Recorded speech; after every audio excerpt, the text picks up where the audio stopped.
ছেলে বউয়ের ঘরের সামনে দিয়ে রান্নাঘরে যেতে গিয়ে থমকে দাঁড়িয়ে পড়লেন নিরুপমা দেবী।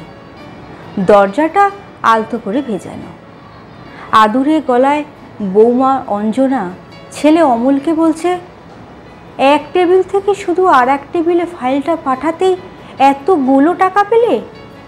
এবার কিন্তু পুজোর সময় আমাকে এক জোড়া ঝুমকো কানের দুল কিনে দিতে হবে। দেবো সোনা, দেবো। আসলে ফাইলটা খুব ইম্পর্টেন্ট ছিল, তাই তো এতগুলো টাকা। এরপরে যখন ফাইনালে অ্যাপ্রুভড হবে তখন আরও ভালো পার্সেন্টেজ পাবো। ভাগ্যিস তুমি তোমার বাবার মতো ন্যায়বাগী হওনি। বিয়ের পর থেকেই তো মাকে দেখে আসছি, গলায় একটা সরু চেন, কানে ছোট দুল আর দুই হাতে দুগাছা ব্রোঞ্চের বাউটি। সে বিয়ে বাড়ি বলো আর যে কোনো জায়গায় বলো, ওই পরেই তো যায় দেখি। নিরুপমা দেবীর দুগাল দিয়ে জল গড়িয়ে পড়তে লাগলো। এত নিচে নেমে গেছে তার ছেলে। চোখের জল মুছে দরজায় কড়া নেড়ে ছেলেকে বাইরে আসতে বললেন। অমল বাইরে এলে নিরুপমা দেবী বলেন, ভাবিস না আমি আড়ি পেতে তোদের কথা শুনছিলাম, রান্নাঘরের দিকে জল আনতে যাচ্ছিলাম।